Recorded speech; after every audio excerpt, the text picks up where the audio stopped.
우리는 사람은 누구나 매력적인 부분을 다 가지고 있습니다. 또 미운 것만 있는 것이 아니라 사람에게는 각자에게 아름다운 모습들을 다 가지고 있어요. 그런데 그 아름다운 모습에 사람들은 빠져들지요. 그래서 또 그 아름다움을 또 보여주기도 하고, 내면보다는 남들이 좋아하는 모습을 우리가 보여주려고 노력을 하고 있지 않습니까? 여러분, 우리가 우리나라의 이단으로 있는 통일교회 문선명 그 교주가 죽었지만은 그 사람이 북한에서 신앙생활을 열심히 하다가 이제 6.25를 통해서 남한에 넘어와서 이제 예수 믿는 사람이 아니었어요. 근데 그가 어느 날 이게 이제 자기가 이제 교주가 됐어요. 교주가 돼가지고 통일교라고 하는 조직을 아마 전 세계에다 퍼뜨린 그런 장본인이죠. 또 죽고 나서도 이제 그가 두 번째 아내인 한학자라고 하는 지금 그 통일교 총재가 되는 그이가 자식을 아들 7명, 딸 7명에서 14명을 낳았어요. 어린 나이에 결혼해가지고 14명을 낳아서 그가 지금 통일교회 이제 교주가 되어져 있어요. 근데 이제 그 전체의 자식들, 또 그 14명의 자식들, 이렇게 이제 서로 이제 권력 싸움이 이제 내분이 아마도 일어났다고 그렇게 제가 뉴스를 통해서 봐요. 근데 그 사람들이 이제 다 이제 아버지가 죽고 나니까, 그 이제 교주가 죽고 나니까 누가 통일교회 총재가 될 것인가 치열한 이제 싸움을 했는데 결국은 이제 어머니가 이겼어요. 그 어머니 첩이 이겨가지고 그 한학자 총재가 이제 지금 통일교를 이끌어가고 있어요.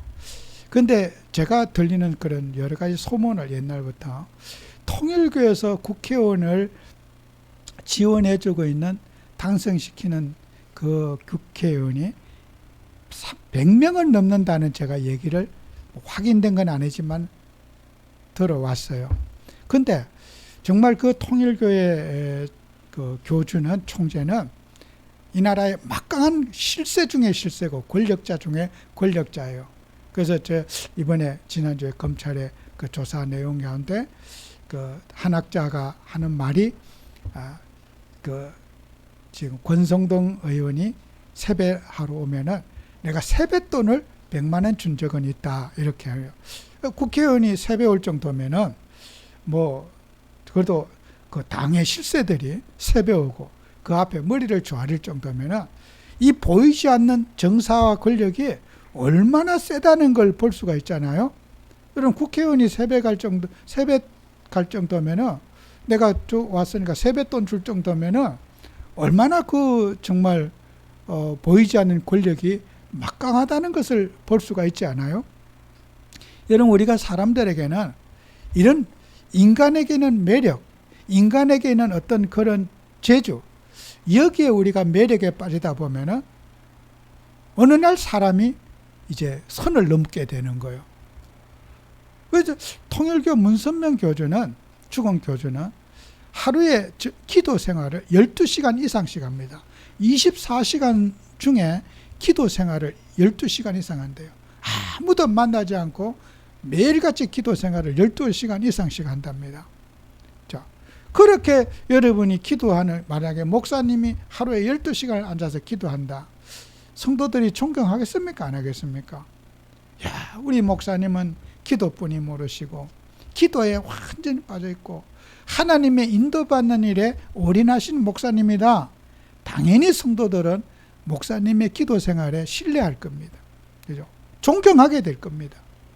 우리는 사람들에게 하나님을 바라보고 어떤 행위로서 하나님을 믿고 살아가는 모습이 내가 본받고 싶은 분도 있고, 또 내가 존경스럽고 나는 미치지 못하지만 그렇게 되기를 원하는 많은 성도들이 있을 거예요. 그러나 우리는 그 모든 것 속에서 어떻게 해요? 우리는 우리의 정체성을 찾아내야 돼요. 나는 정말 눈에 보이는 하나님을 찾는 것이 아니라 영으로 우리와 함께 하시는 그리스도이신 예수님을 믿고 있는가? 이 나의 정체성을 우리가 확인하지 않으면 어느 날 내가 눈으로 보는 거기에 빠져서 어느 날 나도 모르게 그런 이단 사이비에 빠지게 되는 룰을 범하게 되는 거예요. 이번 주에 뉴스를 보지 않았습니까? 우리 구원파라고 하는 박옥수 목사라는 분이 있어요. 그분이 구원파의 우리나라의 그 교세가 상당히 큽니다. 저 아프리카까지 구원파 집회하면 수만 명이 모입니다. 아프리카, 탄자니아 여러 나라에 구원파 집회를 하면요, 수만 명이 모입니다. 세계적인 조직을 가지고 있는 구원파입니다. 근데 그의 외딸이 있는데, 외딸이 이번 주에 징역 25년을 선고받았어요.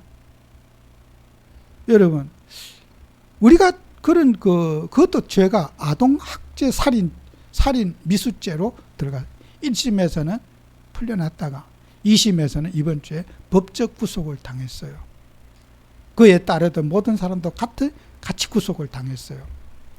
여러분, 구원만 받았으면은 막 아무렇게나 해도 된다. 그죠? 이게 이제 구원파의 논리인 거예요. 근데 세상의 법에서는 1심에서는 좋은 변호사 있는 돈 다 써서 했겠죠. 그죠? 2심에 이번 주에는 법적 구속을 당했어요. 세상은 믿어주지 않아요. 전차처럼 사는 것을 세상은 받아주지 않는 거예요. 그죠? 그렇게 세계를 휩쓰는 그런 구원파의 교주 그 박옥수 목사가 딸이 25년형 작은 형이 아닙니다. 그 형을 선고받고 법적 구속됐다니까요. 우리가 정말 복음을 가지고 인간의 행위를 쳐다보고 좋다 나쁘다 훌륭하다 안 훌륭하다 사람을 평가하는 우리가 눈이 아닌 영으로 우리에게 임하신 성령의 인도를 받고 성령 충만을 누리고 눈에 보이지 않는 하나님을 의지하는 그 믿음으로 우리가 세워지지 않으면은 우리가 어디로 가는지도 모르게 이상한 게 빠지는 거예요. 여러분, 그에 따르는 성도들은 얼마나 착하고 순진한지를 아십니까? 구원파의 성도님들이 얼마나 순수하고 착한 삶을 사는지 아십니까? 그들이 처음부터 못돼서 그랬습니까? 눈에 보이는 인물을 존경하다가 따라가서 그렇게 되는 거예요. 그게. 통일교에 빠진 사람, 야 우리 한학자 총재의 기도 생활을 봐라, 삶을 봐라, 저 사람 감히 함부로 판단하느냐? 이렇게 해서 사람들은, 통일교 교인들은 그 한학자 총재를 다른 어떤 사람보다 존경스럽게 봐요. 여러분, 우리는 사람을 존경하는 것은 좋은 일입니다. 그러나 우리는 그 존경의 배경에 내가 그리스도이신 예수님을 놓치고 있는지 우리는 확인해 보셔야 되는 거예요. 그래서 우리는 이단이 멀리 있는 것이 아니에요. 가장 가까이에서 우리가 이단이 내 옆에서 있다는 걸 여러분이 기억하셔야 되는 거예요. 그러면 고린도전서 1장에서 1장 11절 13절에 바울이 그런 말하죠. 사람들은 나는 바울에게 속했다, 게바에게 속했다, 아볼로에게 속했다, 나는 그리스도에게 속했다, 이렇게 서로 분쟁이 있다고 하는데, 우리가 사람에게 각자 성향에 따라서 내가 존경하는 부분이 있잖아요. 어떤 사람은 바울과 같은 사람, 헬라 문화 다양한 해외 생활을 하고 큰 나라에 살아보면서 사람을 이해심도 많고 이런 목사님을 존경하는 분들이 있을 것이고, 또 아볼로처럼 공부를 많이 해서 굉장히 논리적으로 이해력을 잘 갖고 성경 말씀을 잘 가르쳐주는 그런 성경에 능통한 학자, 최고의 학자가 아볼로 목사님이었어요. 다른 예화도 들지 않고 성경만 가지고 예화를 들어주고 성경 말씀만 전하니까 사람들은 얼마나 또 은혜가 됐겠습니까? 야, 아볼로 목사님이 최고다. 저 아볼로 목사님은 성경 말씀 외에는 어떤 것도 말하지 않는구나. 좋아하는 분들이 있겠죠. 그런가 하면은 베드로와 게바와 같이 유대 전통과 유대 신앙을 가진 사람, 어릴 때부터 정식기도 하고 영적 생활하면서 그 유대 공동체에 늘 신경을 쓰고 살아갔던 그 인물 아닙니까? 같이 교회 함께, 민족과 함께 그렇게 우리가 같이 응답받는 공동체 마인드를 가진 사람이 베드로 아니겠습니까? 그런데 또 공동체 속에 회사의 어떤 여러 가지 그 어떤 일을 높이 맡으신 분들, 또 사장님들, 국가의 고위 공직자, 이런 분들은 베드로와 같은 사람을 좋아할 수밖에 없어요. 왜요? 조직을 이간하고 막 분열시키고 이런 사람, 그게 좋아하겠습니까? 베드로와 같이 전후좌우를 보면서 함께 할 수 있는 걸 찾고 같이 공동체를 찾고 이런 목사님 보면은, 야, 우리 목사님 최고다, 또 이런 걸 있고, 그 다음에 그리스도파, 공동체에 적응하지 못하는 사람, 자수성가 출신들 있잖아요. 어렵게 힘들게 살아가면서 혼자 열심히 노력해서 내가 성공하고 또 그런 사람, 이런 사람의 특성은 남들과 타협을 하지 못해요. 내 성공, 자신만 성공하면 된다고 하는 그리스도파가 있어요. 그죠? 이렇게 각자가 혼자서는 잘하지만 같이는 할 수 없는 사람, 이게 바로 그리스도파잖아요. 그러니까 여러분이 생각해 보세요. 초대교회 공동체가 분열이 일어나는 이유, 지금은 그게 없겠습니까? 지금도 우리는 다양한 사람들이 바울을 좋아하는 사람, 게바를 좋아하는 사람, 또 아볼로를 좋아하는 사람, 그리스도파를 좋아하는 사람, 그런 사람 교회 안에 있단 말이에요. 그거는 이상한 것이 아니라 당연한 거잖아요.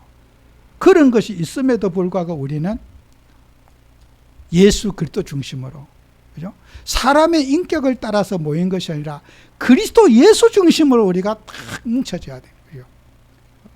그렇지 않으면은 사람의 성향은 누구나 다를 수 있잖아요. 내가 좋아한다, 그건 내 인격인 거예요. 내가 싫어한다, 내 인격인 거예요. 내가 좋아하는 걸 내 마음대로 하는 거 아니에요. 내 속에는 나가, 내하고 경험이 맞고 철학이 맞으면 참 저분 좋아. 나하고 철학이 안 맞으면 저분은 나하고 안 맞아, 싫어. 사람마다 성향이 있기 때문에 좋아하는 것이 다르고 싫어하는 것이 다르단 말이에요. 그렇다 할지라도 교회는 어떻게 해요? 항상 예수 그리스도 중심이어야 되는 거예요. 내가 좋아도 예수님은 그리스도, 싫어도 예수님은 그리스도. 우리가 그리스도 예수 중심의 교회를 세우지 않으면은 교회는 이런 세상을 이길 수가 없는 거예요. 그렇다면은 우리가 예수님 중심으로 살아가려면은 예수님을 바르게 이해해야 돼요. 예수님이 누구신가? 그렇죠? 예수님은 우리에게 구원자로 오셨어요. 이 세상에는 수많은 일들이 일어나요. 오늘도 여러분, 육신의 일도 있지만은 영적인 사건을 통해서 영적인 문제들이 가정마다, 개인마다, 사회마다 늘 일어납니다. 우리는 교회가 하는 역할이 뭐냐? 사단으로라는 영적 문제, 이걸 해결하는 것이 교회의 역할입니다. 세상의 어떤 의뢰가 과학과 합리적인 방법으로 해결하는 세상 사람들 해야 될 일도 있지만, 교회는 영적인 중심에 서서 이 땅에 영적인 질서를 세우고 또 사단에게 속아 있는 영적인 문제들을 우리가 치유해 주는 것이 교회의 역할입니다.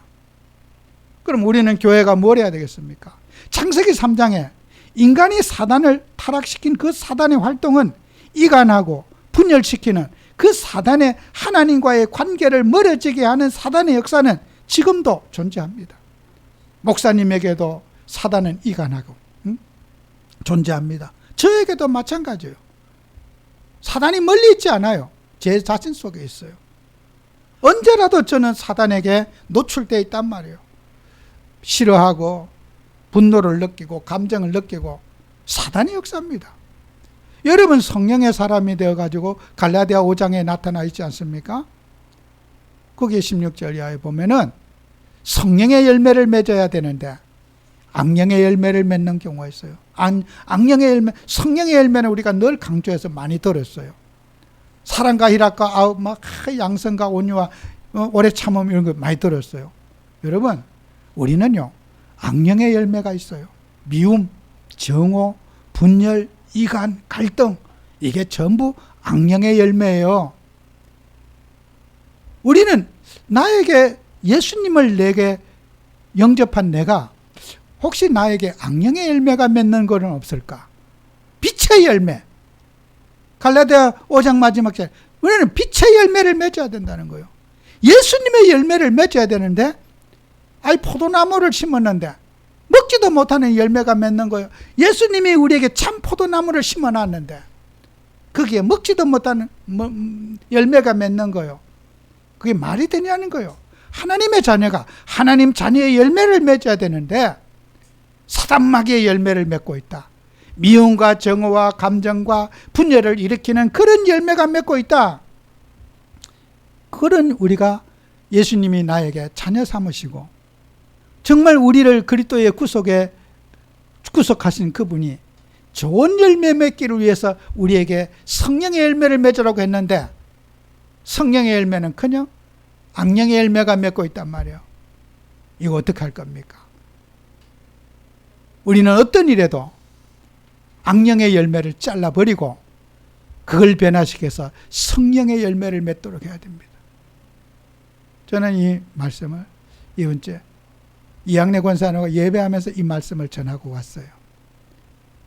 권사님의 마음속에 우리가 정죄, 분열, 미움, 감정, 이거는 사단이 갖다 준 열매입니다. 이런 우리 열매 맺어서 안 됩니다.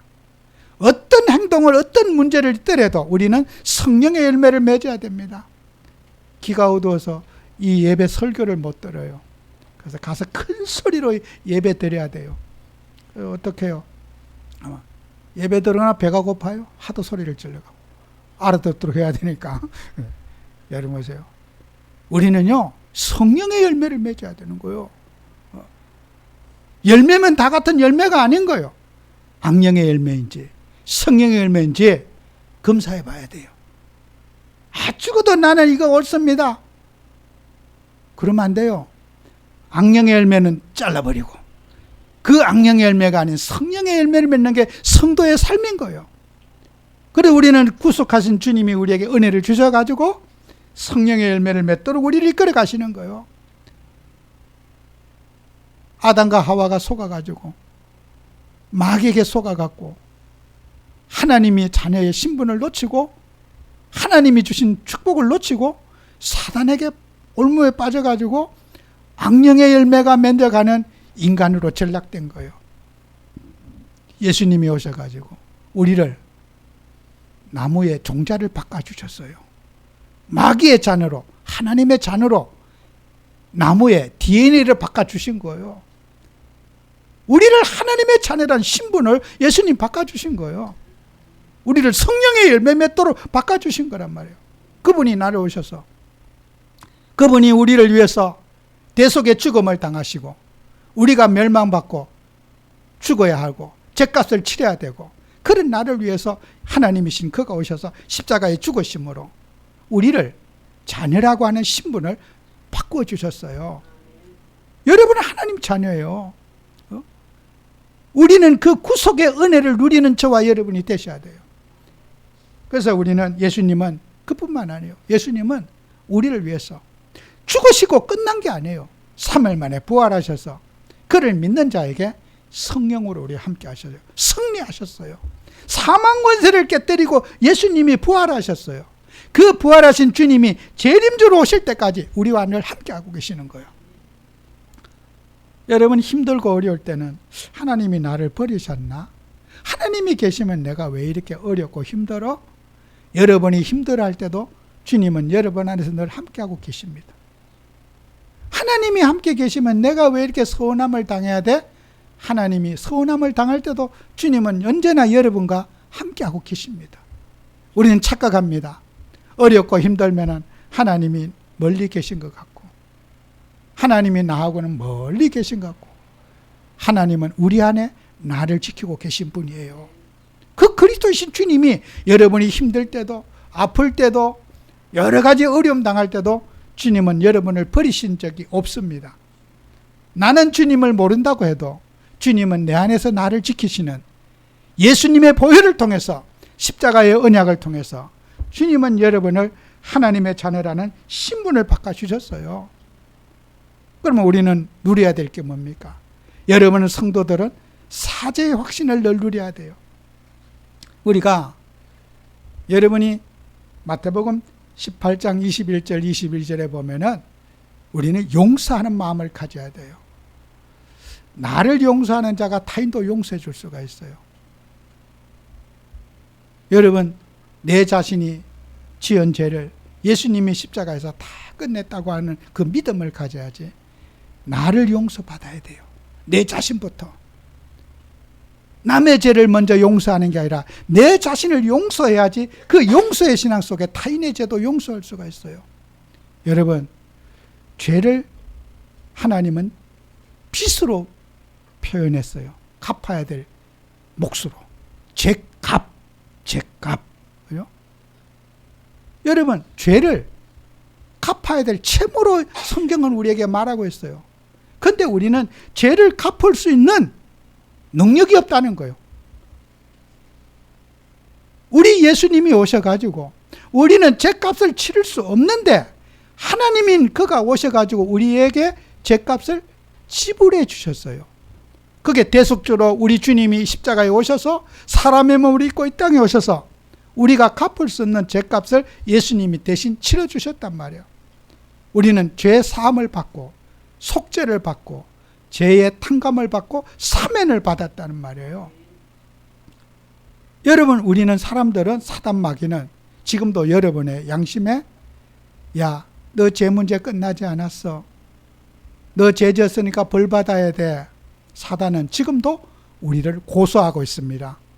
예수님은 우리에게 죄 문제를 예수님이 십자가에서 우리의 죄를 깨끗하게 말소시켜 주셨어요. 마귀는 어떡합니까? 지금도 여러분의 양심에 고소합니다. 야, 왜 너 죄값 치러야 돼? 자꾸 우리 보고 죄값 치르라고 우리 양심에 공격을 하고 있습니다. 여러분, 우리 예수님이 우리를 위해 죽으심으로 우리는 죄값을 예수님이 대신 지불해 주셨습니다. 죄사함 받았어요. 사죄의 확신을 못 누리는 거예요. 예수님께서 마태복음 18장의 비유로 말씀하셔요. 베드로가 질문하죠. 사람의 죄를 지으면 몇 번이나 용서하게 됩니까? 예수님은 7번씩 잃어버려도 용서해야 된다. 제자들이 못 알아들어요. 왜 그렇게 많이 용서해야 되는지. 죄 지은 놈은 두들겨 패고 처벌을 해야 되지. 어떻게 그렇게 무한대로 용서하면 되느냐는 거예요. 그러면 계속해서 막 죄 짓고 막 죄 속에 살 거 아니냐는 거예요. 그죠? 이제 제자들이 항의하는 거예요. 그게 무슨 말이 안 되지 않느냐. 속에서 불만이 칵 있는 거예요. 그런 법이 어디 있습니까? 죄 지으면 용서 좀 해주다가 그 두들겨 패든지 버릇을 고치든지 해야 될 거 아닙니까? 제자들이 무언에 말은 안 하지만은 예수님의 말씀에 불만을 가지고 있었어요. 그래서 예수님께서 이제 말씀하시는 거 비유로 1만 달란트 빚진 자가 다 탕감받았어. 1만 달란트 평생 못 갚아. 근데 100데나리온 자기 하인이 빚졌어. 갚으라고 두들겨 패고 감옥에 넣고 막 고문을 하고 막 돈 갖고 오라고 멱살 들고 난리를 친 거야.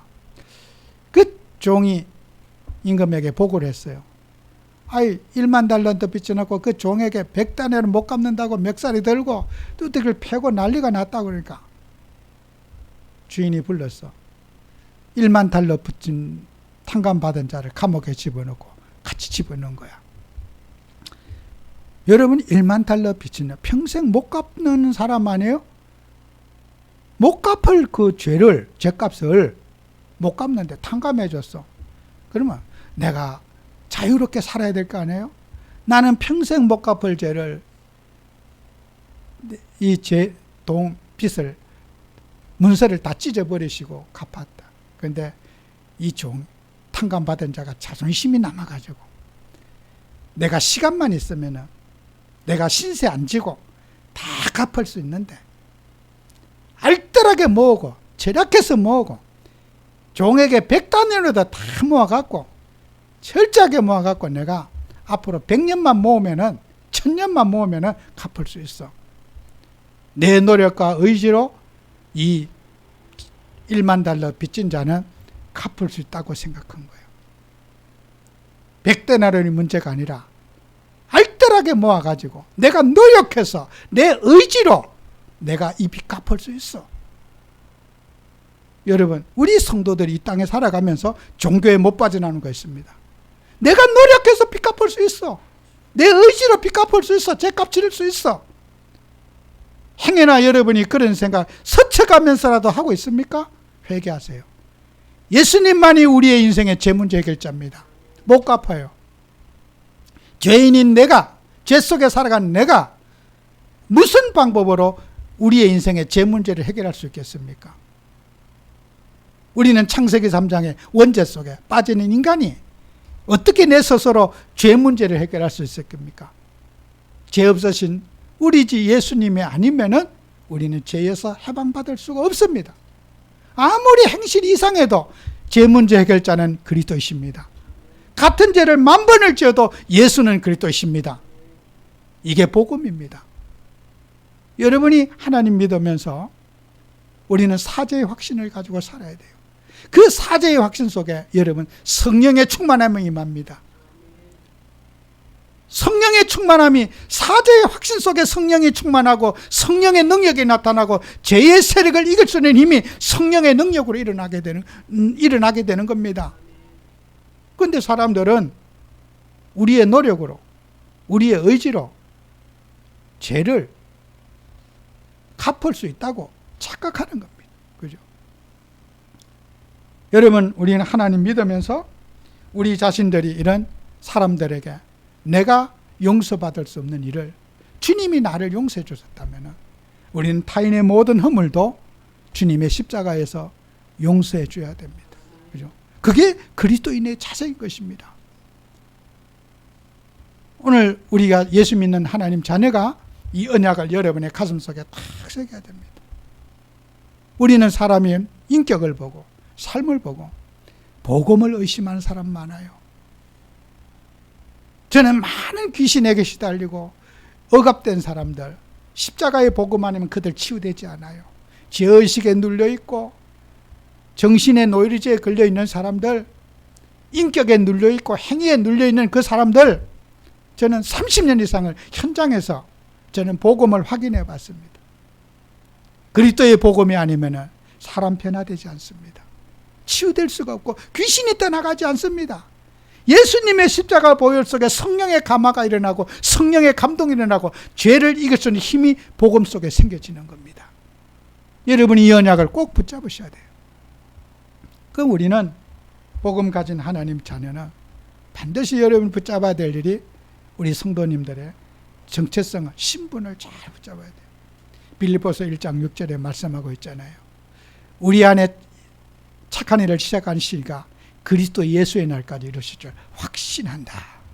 자, 우리 안에 예수님이 오셔갖고 내가 어떤 환경이 돼도 주님은 나를 이루어 가신다는 거예요.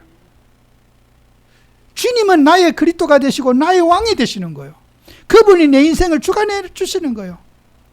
죽음이 와도, 인생에 어떤 문제가 와도, 내가 예측하지 못한 일이 온다 할지라도 주님은 내 안에서 나를 이루어 가시고 나의 그리스도가 되시고 나의 왕이 되십니다. 신분입니다. 여러분의 염려, 불안 주님 앞에 다 맡기세요. 여러분의 염려를 주께서 아십니다. 여러분의 미래를 주께서 아십니다. 항상 우리는 주님의 자녀의 신분을 붙잡고 자녀의 정체성을 가지고 살아가야 됩니다. 이 자녀의 신분을 딱 여러분 붙잡으실 때 진정한 누림이 되는 거예요. 바울이 뭐라고 했습니까? 빌립보서 4장 10절 13절에 보잖아요. 나는 일체의 비결을 배웠다 그랬어요. 거기에서 제일 중요한 일체의 비결을 배웠다. 어떤 상황이 주어지더라도 어떤 문제가 일어나더라도 나는 걱정 안 한다. 왜? 주님이 내 안에 계시기 때문에. 그분 안에 내가 있는 이상 그분이 내 인생에 이끌어 가신다. 죽음이 문제냐? 죽으면 천국 가면 된다. 인생에 뭐 문제될 일이 있느냐? 내 영혼 주님이 받으시고 한 점의 흙으로 들어간 인생 뭐 문제될 일이 있느냐? 나는 문제 끝났다. 일체의 비결을 배웠다. 환난이나 곤고나 적시나 위협이나 칼이나 어떤 일이 있어도 나는 상황이 문제되지 않는다. 여러분의 신앙 고백해야 됩니다. 작은 우리가 문제 앞에 흔들리고 갈등하고 우리는 복음을 못 누려 그랬습니다. 어떤 일에도 여러분은 복음의 사람이 돼야 돼요. 여러분의 마음이 그죠? 다 그리스도 예수로 충만해져 있어야 돼요. 그죠? 그래서 내게 능력 주시니 안에서 내가 모든 것을 할 수 있다. 여러분 주님의 도구입니다. 여러분이 주님이 원하는 곳에 내가 쓰임받는 게 아닙니다. 주님이 필요한 곳에 여러분을 도구로 주님이 쓰시는 거예요. 도구는 좋은 도구, 나쁜 도구가 없어요. 난 하나님 좋은 도구로만 쓰임받게 해주세요. 칭찬받고 사랑받는 이런 도구가 되게 해주세요. 저도 그렇게 기도합니다. 그런데 하나님은 때로는 하나님의 나라를 위해서 도구를 누명 쓰는 도구도 또 되게 하셔요. 또 어떤 안 좋은 소식도 듣게 하셔요. 그것도 하나님의 일이에요. 하나님, 저는 좀 이렇게 좀 영광이 되도록 좀 좋은 역할 좀 하게 해주세요. 여러분과 제가 좋은 역할, 나쁜 역할 내가 선택하는 게 아닙니다. 여러분은 수고할 일도 있고 남들에게 눈물 흘릴 일도 있고 고난받을 일도 있습니다. 그 모든 것이 다 도구입니다. 여러분의 고난도 주님의 도구입니다. 바울이 신앙생활을 잘못해서 고난받고 몇 맞았습니까? 그게 도구이기 때문입니다. 도구 그 이상도 그 이하도 없는 거요. 핍박은 물러가게 하시고 꽃길만 걷게 해주세요. 저도 여러분에게 그렇게 살기를 바랍니다. 저도 그렇기를 원합니다. 그러나 인생 살다 보면은 꽃길만 있습니까? 무시도 받고 멸시도 받고 고난도 당하고 어려움도 당하고 수많은 인생의 희로애락이 우리 속에 있는 걸 어떻게 해요? 그 모든 것이 주님의 은혜입니다. 여러분이 핍박을 받는 것도 주님의 은혜요. 고난을 받는 것도 주님께 감사하셔야 돼요. 아플 때도 감사하고 가난할 때도 감사하고 범사에 감사하는 응답 받으셔야 돼요. 그죠? 그게 그리스도인의 자세입니다. 불평하고 원망한 것은 주님의 뜻이 아닙니다. 하나님이 나에게 환경을 주셔서 감사의 열매를 맺기를 바라십니다. 꼭 승리하는 여러분이 꼭 되시기를 바랍니다. 그래서 저도 정말 첫 믿음과 첫사랑을 회복하게 해서 부단히 저도 기도하고 몸부림치고 있습니다. 우리는 세상이 변해도 우리의 믿음이 변해서 안 됩니다. 정말 주님 사랑하고 예수 속에 꽂히고 예수님께 감사하고 찬양하면서 살기를 원합니다. 저는 아침에 딱 교회 이렇게 보통 7시 때 이렇게 교회 나오면요, 아침 일찍 먹고 아침에 오자마자 찬송을 틉니다. 찬송 한두 곡 딱 듣고 마음을 탁 그렇게 하루를 시작합니다. 저는 기계처럼 그렇게 늘 살아요. 날씨 그런 거 아무 저하고는 관계없어요. 더우면 하기 싫고 추우면 그런 거 없어요. 기계처럼 합니다. 저는 제 생활 누구에도 저는 공개한 적 없어요. 이날까지. 오후 되면 좀 운동도 좀 하고 여기서도 또 돌아다니면 운동하고 교회 안에서는 또 운동 뭐합니까? 하고 제가 영적 생활하면서요, 우리가 열매를 얻든 못 얻든 내가 할 수 있는 역할 성실히 감당하는 여러분 되셔야 돼요. 그죠? 우리의 업적도 공로도 우리 인생 주님 앞에 그럴 때 다 내려놓고 갑니다. 하루하루 여러분이 응답받고 사시고 주님 사랑하고 살고 주님 찬양하며 사는 여러분 꼭 되시기 바랍니다. 기도합니다. 주님, 우리 사랑하는 성도에게 축복하셔서 늘 주님과 동행하며 주님을 느끼며 주님을 체험하며 살아가는 우리 성도님들 되도록 축복해 주옵소서. 정말 우리 인생의 정체성, 사제의 확신을 가지고 신분을 누리며 하나님 말씀을 누리는 정인들이 되게 해 주옵소서. 예수님 이름으로 기도합니다. 아멘.